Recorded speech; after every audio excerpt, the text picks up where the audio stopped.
খাবো। এই আমার গাছের উপরে যে একটা ফুল দেখতে পাচ্ছ, এই ফুলটা তুমি বাড়িতে নিয়ে যাও, তোমার সব সমস্যার সমাধান হয়ে যাবে। এটা বাড়িতে গিয়ে তুমি মাটিতে রোপণ করে দাও, দেখবে তোমার সমস্যার সমাধান হয়ে যাবে। ও মা, এটা কি দেখছি! আমি যে জায়গায় ফুল রোপণ করেছিলাম সে জায়গায় এখন কেকের গাছ হয়েছে। এর জন্য সেই গাছটা আমাকে বারবার বলেছিল গাছের ফুলটা নিয়ে যেতে। কি মজা, কি মজা! এখন আমি গাছ থেকে কেক পেড়ে খাবো। তোমরা খেতে পারবে, আবার বিক্রিও করতে পারবে, এতে করে তোমাদের অভাব দূর হয়ে যাবে।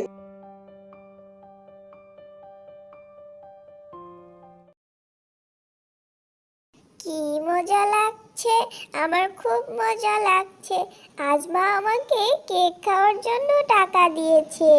কত কান্নাকাটি করার পর অবশেষে মা আমাকে টাকা দিয়েছে।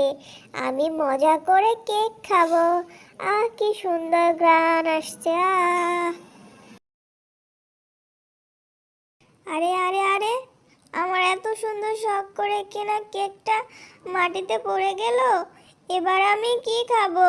এই শিকড়ের বাচ্চা, শিকড়ের জন্য আমি হোঁচট খেয়েছি। আমার কেক কত কষ্ট করে মায়ের কাছ থেকে টাকা নিলাম, আমার কেকটা কিনে খেতেও পারলাম না। আমার কেক! আহারে, আমার শিকড়ে হোঁচট খেয়ে মেয়েটার কেক পড়ে গেল, নষ্ট হয়ে গেল। ইস, কত কাঁদছে। আমার শিকড়গুলো না হয়েছে বাবা, একদম কথা শোনে, যেখানে সেখানে ছড়িয়ে ছিটিয়ে পড়ে। এই মেয়ে, কেক নষ্ট হয়েছে বলে কি এত কাঁদতে হয় নাকি? হ্যাঁ, যাও বাড়িতে যাও, বাড়িতে গিয়ে আবার টাকা নিয়ে এসে বাজারে গিয়ে কেক কিনে নিয়ে এসে আবার খাও। কেঁদো না গো, আর কেঁদো না। চুপ করো তো গাছ, একদম চুপ করো। তুমি কোনো কথা বলবে না। তোমার শিকড়ে হোঁচট খেয়েই তো আমি পড়ে গেলাম, আর পড়ে গিয়েই আমার কেকটা নষ্ট হয়ে গেল। আর তুমি কিনা বলছো টাকা দিয়ে কেক কিনে খাওয়ার কথা? কেক কিনে খাওয়ার টাকা কোথায় পাবো শুনি? এই একটা কেক আমি কত কষ্ট করে কিনেছি জানো? আমার মা অন্যের বাড়িতে কাজ করে, একটা কেকই আমাকে কিনে খাওয়াতে পারে না। কত কান্নাকাটি করে, কত কষ্ট করে মায়ের কাছ থেকে টাকা নিয়েছিলাম। আবার কি আমাকে মা টাকা দেবে কেক কেনার জন্য? আমরা কি বড়লোক? আমরা তো গরিব, এত টাকা কোথায় পাবো? আহারে, মেয়েটার কথা শুনে মনে হচ্ছে মেয়েটা ভীষণ গরিব। আমার শেকড়ে হোঁচট খেয়েই তো তার কষ্ট করে কেনা কেকটা নষ্ট হয়ে গেছে। এবার আমি তাকে আবার আগের আনন্দ ফিরিয়ে দেব। আর অনেক দিন হলো আমি কোনো গরিবকে সাহায্য করি না, আজ যখন সুযোগ এসেছে এখনই তাকে সাহায্য করব। এই মেয়ে, শোনো, আমার জন্য তোমার কেক নষ্ট হয়েছে তো, তবে আমি তোমাকে কেক খাওয়াবো।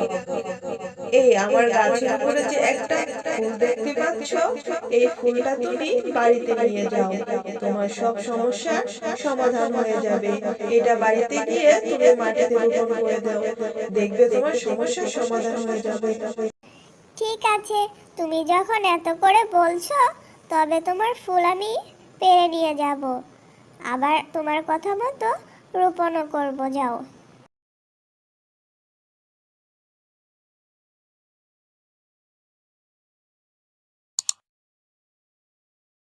কিরে মুন্নি, আঙিনার মাঝে অযথা মাটি খুঁড়ছিস কেন রে? আর তোর পাশে ওইটা কিসের ফুল? ফুলটা কেমন জানি অদ্ভুত অদ্ভুত লাগছে, আর ফুল থেকে কেমন একটা ঝাঁঝালো গন্ধও আসছে। কোথা থেকে এই ফুল আনলি রে মুন্নি? আরে মা, তোমাকে তো এই ফুলের কথা বলতেই ভুলে গেছি।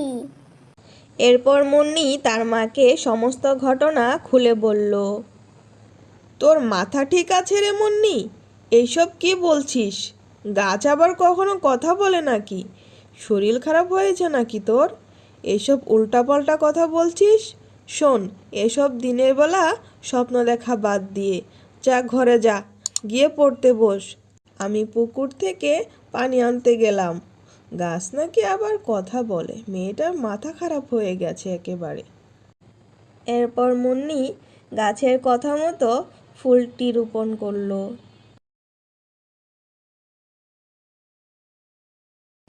ও মা, এটা কি দেখছি? আমি যে জায়গায় ফুল রোপণ করেছিলাম সে জায়গায় এখন কেকের গাছ হয়েছে। এর জন্য সেই গাছটা আমাকে বারবার বলেছিল গাছের ফুলটা নিয়ে যেতে। কি মজা, কি মজা! এখন আমি গাছ থেকে কেক পেড়ে খাবো, যত ইচ্ছে তত। খবরদার মুন্নি, দাঁড়া তুই। এই গাছের কেক খাবি না তুই। ফুল থেকে কেকের গাছ হয়ে গেল, কেমন জানি আমার সন্দেহ লাগছে। এ কোনো খারাপ কিছুর আভাস নয় তো? তুই না কোনো গাছের কথা বলেছিলি, আমাকে নিয়ে চল তো সেখানে। আমি দেখতে চাই কোন গাছ তোকে এই ফুল দিয়েছে, যার জন্য কেকের গাছ হয়েছে। ঠিক আছে মা, চলো, আমি তোমাকে সেখানে নিয়ে যাচ্ছি।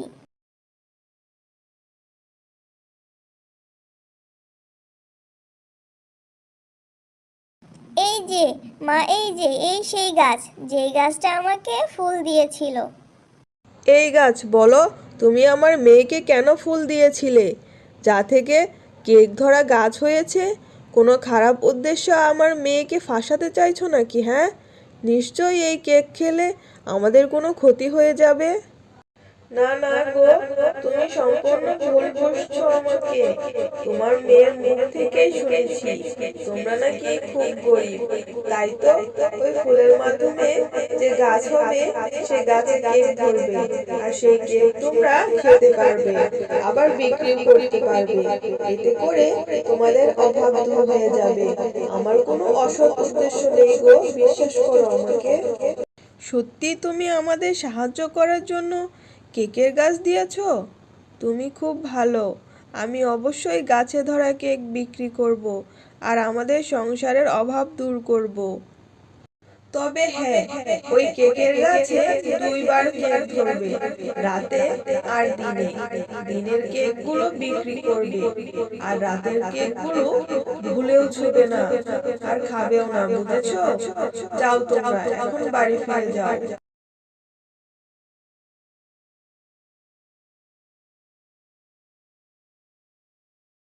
চল মা, তাড়াতাড়ি গাছ থেকে কেকগুলো পেড়ে নেই।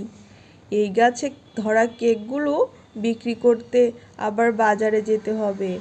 কেকগুলো দেখে অনেক সুস্বাদু মনে হচ্ছে। নিশ্চয়ই বাজারে কেকগুলো সবাই নেবে, আর গাছে ধরা কেক বিক্রি করে অনেক টাকা পাবো, আর আমাদের অভাবও দূর হয়ে যাবে। এরপর শেফা শিয়ালিনী কেকের গাছ থেকে কেকগুলো পেড়ে বাজারে নিয়ে বিক্রি করতে গেল। হি হি হি হি। আমি এর জন্যই তো অপেক্ষা করেছিলাম। আমি জানতাম ওই গাছ কাউকে সাহায্য করার জন্য আবার কিছু না কিছু দিবে। ওই গাছের আমি একদিন অনেক ফল নষ্ট করেছিলাম বলে গাছ আমাকে অনেক অপমান করেছিল।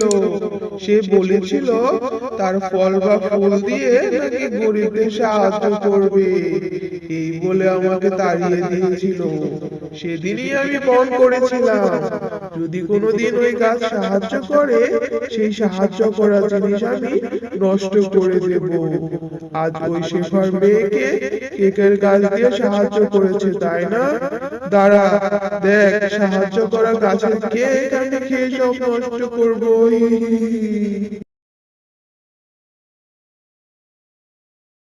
এই তো, এই সেই কেকের গাছ। এখনই সব কেক খেয়ে আমি নষ্ট করবো। হি হি হি।